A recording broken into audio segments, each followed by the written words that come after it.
Hello everybody, welcome to Mr. Kernohan's story time.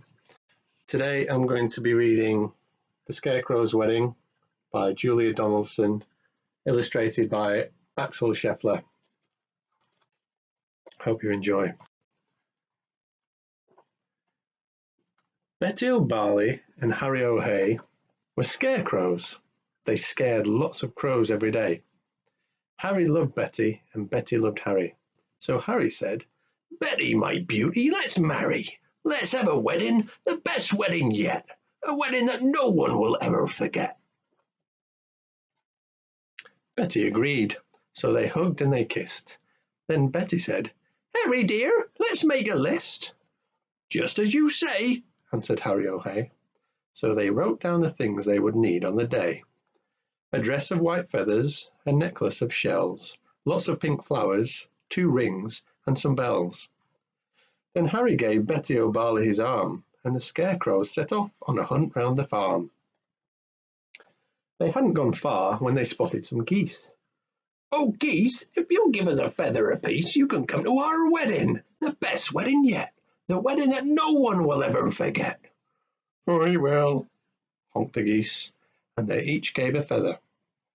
A spider friend offered to sew them together. "Hooray!" cried the scarecrows. They hugged and they kissed, and they hurried back home and crossed dress off their list. Then Harry gave Betty O'Barley his arm, and they set off once more on their hunt round the farm. They hadn't gone far when some cows gathered round, and the bells round their necks made a wonderful sound.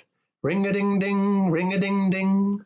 "Oh, cows, will you please come and make your bells ring for our wonderful wedding, the best wedding yet, the wedding that no one will ever forget?" "Yes," mooed the cows, "we can tinkle our bells." Then a crab scuttled up with a necklace of shells. Some mice found 2 rings in a bin. They were certain the rings had belonged to an old farmhouse curtain. "Hooray!" cried the scarecrows. They hugged and they kissed.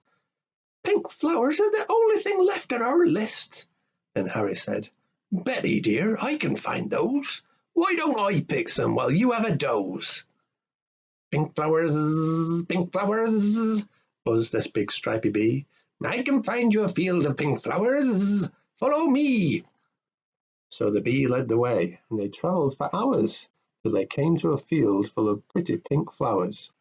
Harry stood thinking, "I won't pick them yet. I'll need to find water to keep their stalks wet." "Just follow me," croaked a lumpy old toad. "There's a lovely wet pool at the top of this road." They climbed up the road. It was terribly steep. "I'm tired," said the toad, so they stopped for a sleep.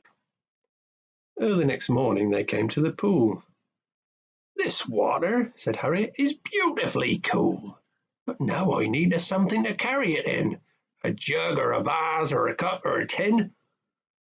"I think I can help," said a small squirrely snail. "I can show you the way to a very fine pail." So the snail and the scarecrow set off on their way. But the snail was so slow, it took more than a day. Betty was worried. "What's happened to Harry? Where is the scarecrow I'm planning to marry?" The farmer came by with a frown on his face, and he made a new scarecrow to take Harry's place. "Good day," said the scarecrow. "I'm Reginald Rake." He took Betty's hand and gave it a shake. "Together," he told her, "we make a fine pair. You're really quite pretty, apart from your hair." Then he jumped in the tractor and told her, "Hop in. I'm a really fast driver. Let's go for a spin." But Betty said, "No, I must wait here for Harry. He is the scarecrow I'm going to marry. We're planning our wedding, the best wedding yet, the wedding that no one will ever forget." Reginald laughed. "You'll be waiting forever. Forget about Harry. I bet he's not clever.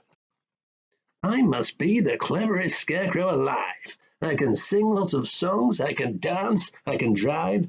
I'm dashing, I'm daring, I'm cool as can be. I can even blow smoke rings. Just watch me and see." And he took out a big fat cigar from a packet the farmer had foolishly left in his jacket. "But smoking is bad for you," Betty exclaimed. "Really, you ought to be feeling ashamed." "There'll be a fuss pot," said Reginald Rake. "My smoke rings are staggering, make no mistake." He struck up a light and he tried hard to smoke, but straight away started to splutter and choke. What happened next was completely unplanned. The lighted cigar tumbled out of his hand. It fell to the ground and it started a fire. Betty screamed, "Help!" as the flames flickered higher. But Reginald Rake said, "I'd better be off," and he bounded away with a terrible cough. Then suddenly, who should appear on the farm but Harry O'Hay with a pail on his arm. "Betty!" cried Harry, "my own future wife!" He poured on the water and saved Betty's life. Then they picked up the flowers, they hugged and they kissed, and they said, "Now that's everything crossed up the list. Dress of white feathers, a necklace of shells, lots of pink flowers, 2 rings and some bells." So Betty O'Barley and Harry O'Hay wed one another the very next day, and everyone, even the snail who was late, said, "Don't they look happy, and don't they look great?" This, they agreed as they sprinkled confetti on Harry O'Hay and his beautiful Betty, is the best wedding ever, the best wedding yet, the wedding that no one will ever forget. Well, I hope you enjoyed that. Fantastic book, fantastic author and illustrator. Thanks very much. Stay safe. All the best.